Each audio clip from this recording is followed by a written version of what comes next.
कबीर दास भारतीय संत, कवि और समाज सुधारक थे, जिनका जन्म 1398 ईस्वी में हुआ माना जाता है।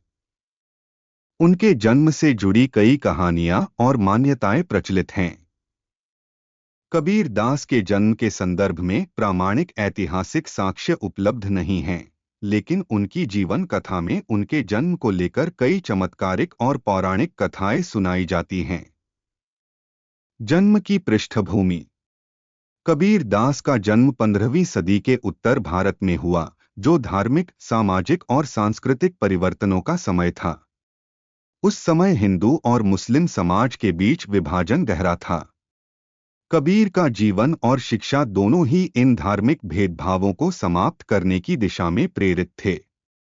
जन्म से जुड़ी कथा। लोक कथाओं के अनुसार कबीर दास का जन्म काशी, वर्तमान वाराणसी में हुआ। यह माना जाता है कि वे किसी ब्राह्मण महिला के गर्भ से जन्मे थे। कथा के अनुसार उनकी मां विधवा थीं और समाज के डर से उन्होंने अपने नवजात शिशु को लहरतारा तालाब के पास छोड़ दिया। कबीर के जन्म के संबंध में यह भी कहा जाता है कि वे अजन्मा थे, अर्थात उनका जन्म सामान्य रूप से मां के गर्भ से नहीं हुआ, बल्कि वे एक चमत्कारिक रूप में प्रकट हुए। ऐसी मान्यता विशेष रूप से उन लोगों में पाई जाती है जो कबीर को एक दिव्य शक्ति मानते हैं। नीमा और नीरू की कहानी। कबीर को एक मुस्लिम जुलाहा दंपति नीरू और नीमा ने गोद लिया। यह दंपति काशी के पास लहरतारा नामक स्थान पर रहता था और कपड़े बुनने का कार्य करता था। नीरू और नीमा ने कबीर को अपने पुत्र के रूप में पाला। वे गरीबी में रहते थे, लेकिन उनका पालन पोषण सरलता और सच्चाई से हुआ। नीरू और नीमा ने कबीर को न केवल अपने परिवार का हिस्सा बनाया, बल्कि उन्हें अपने व्यवसाय और जीवन के सरल मूल्यों से भी परिचित कराया। यह भी माना जाता है कि कबीर ने बचपन से ही धार्मिक और आध्यात्मिक विषयों में रुचि दिखानी शुरू कर दी थी।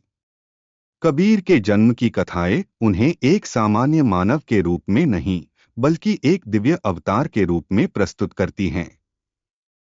कई संत और भक्त यह मानते हैं कि कबीर का जन्म किसी विशेष उद्देश्य से हुआ था, अर्थात समाज में फैले अंधविश्वास, पाखंड और धार्मिक कट्टरता को समाप्त करना। कबीर स्वयं भी अपने दोहों और भजनों में इस बात का संकेत देते हैं कि उनका जीवन ईश्वर की कृपा और सत्य को प्रकट करने के लिए समर्पित था। कबीर का नाम कबीर कैसे पड़ा, इसके पीछे भी एक रोचक कहानी है। कबीर का अर्थ अरबी भाषा में महान होता है। यह माना जाता है कि किसी संत या विद्वान ने उनका नाम कबीर रखा, जो उनकी महानता और ईश्वर से निकटता को दर्शाता है। बाल्यकाल और शिक्षा। कबीर को औपचारिक शिक्षा नहीं मिली, लेकिन उन्होंने जीवन के अनुभवों और साधारण लोगों के बीच रहकर गहन ज्ञान प्राप्त किया। वे बहुत छोटी उम्र से ही साधु संतों और फकीरों के संपर्क में आए। कबीर के विचारों और शिक्षाओं पर उनके बाल्यकाल के अनुभवों का गहरा प्रभाव पड़ा।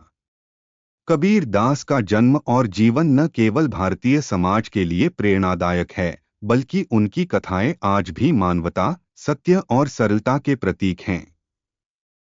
उनका जन्म चाहे किसी भी रूप में हुआ हो, लेकिन उनके कार्यों और विचारों ने उन्हें एक महान संत के रूप में स्थापित किया। यह कहानी कबीर के जन्म की आध्यात्मिक और सामाजिक दृष्टिकोण को समझने में मदद करती है। उनका जीवन संदेश यह है कि जन्म चाहे जैसा भी हो, लेकिन अपने कर्म और विचारों से ही व्यक्ति महान बनता है। अगर आपको वीडियो पसंद आया हो तो लाइक और सब्सक्राइब करना न भूलें, ताकि ऐसे और शानदार वीडियो आप तक पहुंच सकें।